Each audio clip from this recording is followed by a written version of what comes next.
What kind of biological anomaly possesses the grip strength to bypass vertical obstacles without claws, yet leaves a five-fingered impression exactly like yours? Rangers have documented marks nearly 40 feet above the forest floor, on bark too smooth to hold a climbing animal, and too high for any human to reach without equipment. But there are no ropes, no anchors, no disturbance below. Whatever is making these prints doesn't climb the way we understand. Across America's national parks, there are reports that never make it into public records, incidents where trained rangers encounter patterns that don't belong to any known species, and evidence that suggests something is moving where nothing should be able to survive. The first confirmed case was logged in Olympic National Park, Washington, 2019. The report came from two experienced hikers navigating a remote section of rainforest, far from marked trails. They described finding human handprints on the trunks of trees lining a narrow ridge. At first, it sounded like a hoax. But what caught the ranger station's attention was the detail they emphasized: the height. Ranger Cole was assigned to verify the claim.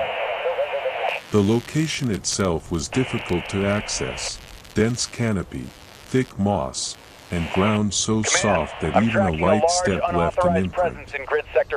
If anyone had climbed those trees, the evidence would be obvious. Cole reached the site just before noon. The forest was quiet, unnaturally still, the kind of silence that dampens even your own movement. He located the first tree within minutes. The handprint was unmistakable. 5 fingers. Defined palm. Pressed flat against smooth bark. He checked the base of the tree. No footprints. No scuffs. No rope marks. The moss was intact, untouched. He radioed back. "Dispatch, I've got visual confirmation. It's exactly as described. Copy that. Can you verify height?" Cole stepped back, craning his neck upward. Approximately 30 feet on the first. Wait. He moved deeper along the ridge. More prints. Each one higher than the last. 40 feet. Some even higher. He deployed a drone to confirm. The footage removed any doubt. The prints were real. And completely inaccessible. They weren't random either. They followed a pattern, spaced in intervals that suggested movement. Not falling. Not reaching. Climbing. But without any visible means of support. That was the first moment the situation shifted, from unusual to impossible. The next phase of the investigation focused on understanding how something could reach those heights. A small team of rangers and an arborist specialist were brought in to replicate the ascent. They used professional climbing equipment, harnesses, ascenders, rope systems, to reach the lowest set of prints. Even with proper gear, it wasn't easy. The bark was smooth, offering minimal friction. Without equipment, maintaining grip at that height would be nearly impossible. Once they reached the prints, the analysis began. There were no claw marks.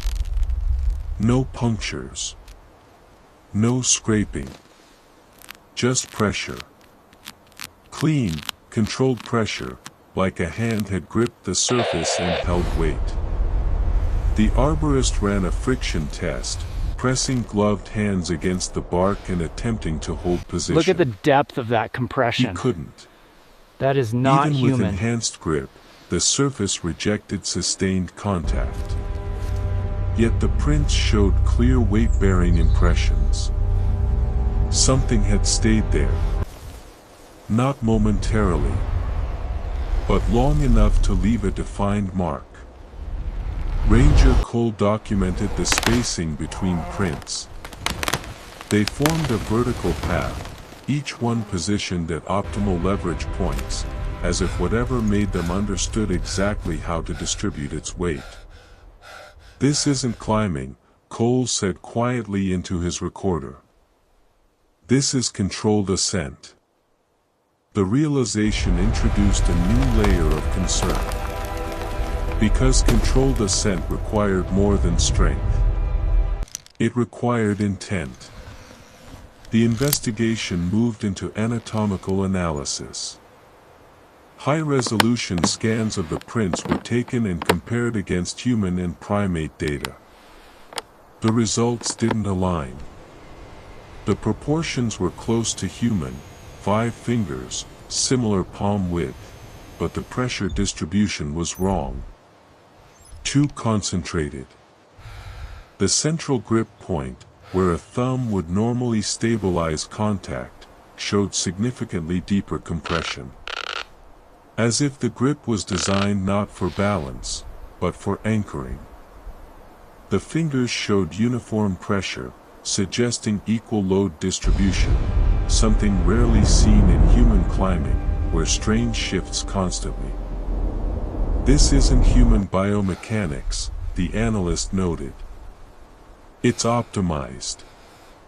That word appeared repeatedly in the report. Optimized grip.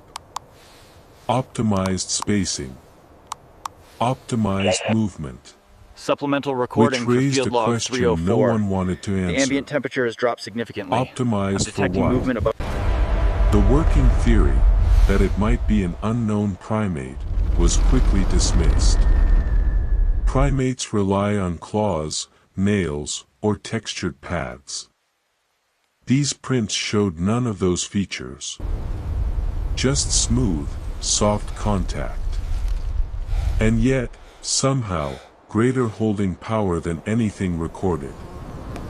The more data they gathered, the less sense it made. No known species matched the profile. No known mechanism explained the movement. That's when the sensor data came in. Motion-triggered cameras had been placed around the site, aimed both at ground level and into the canopy. Ground cameras recorded nothing. No animals. No movement. No disturbances. But the canopy cameras told a different story. At irregular intervals, branches shifted. Not from wind. From weight. The motion followed a pattern, linear, controlled, moving from tree to tree. Always above 30 feet. Never descending. One clip showed something particularly unsettling. A branch bending slowly, then releasing, as if something had transferred its weight to another tree just out of frame. There was no visible body. Only movement. Ranger Cole reviewed the footage multiple times. The conclusion was unavoidable. Whatever was moving up there, never came down. The next phase introduced audio monitoring. Directional microphones were installed to capture any sound from the canopy. The recordings were subtle at first. Shifts in bark. Light scraping. Then something else. Control, this is Sierra Breathing. 1. I have movement. Repeat, Slow. fast movement northbound in Measured. the canopy. Controlled. Not erratic like an animal. Intentional. As if whatever it was aware of the equipment. Aware of being observed. The first direct incident occurred 3 nights into surveillance. Ranger Cole was stationed at the base of the original tree, monitoring live feeds. At 2:13 a.m., his radio activated. Cole, do you copy? Attention all units, something is wrong, it's moving! But the signal was wrong. Too clear. No static. No background noise. I copy, Cole responded. There was a pause. Then the voice came again. Look up. Sierra Cole 7, didn't we have respond. movement at checkpoint 4. Repeat, He checked movement his at checkpoint secondary 4. channel. No incoming transmission. The voice came from his primary frequency, but it wasn't long. Then, above him, something shifted. A branch creaked under weight. Cole slowly raised his flashlight. The beam cut through layers of leaves, catching fragments of movement. A shape. Not falling. Not climbing. Repositioning. It moved horizontally, faster than expected for something at that height. Then it stopped. Directly above him. The breathing from the audio monitors synced with what he heard in real time. Slow. Controlled. Watching.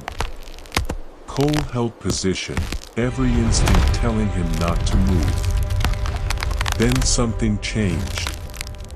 A subtle shift in balance. And for a brief moment, the light caught it. A limb. Too long. Bent at an angle that didn't match human joints. It gripped the branch with a full 5-fingered hold. No claws. Just pressure. Then it moved. Silently. Gone into the canopy. Cole didn't pursue. He reported the encounter immediately. By morning, the investigation was halted.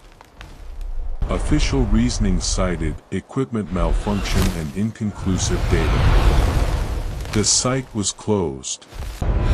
All footage was archived. Access restricted. No further statements were released. But the final note in Cole's field log wasn't removed. It was left unedited. A single line. If it needed to come down, it would have. And that's what makes these reports so difficult to ignore. Because the evidence doesn't suggest something passing through. It suggests something living there. Operating entirely above our line of sight. Using a form we recognize, but in a way we don't understand. And whatever is leaving those handprints has never needed to come down.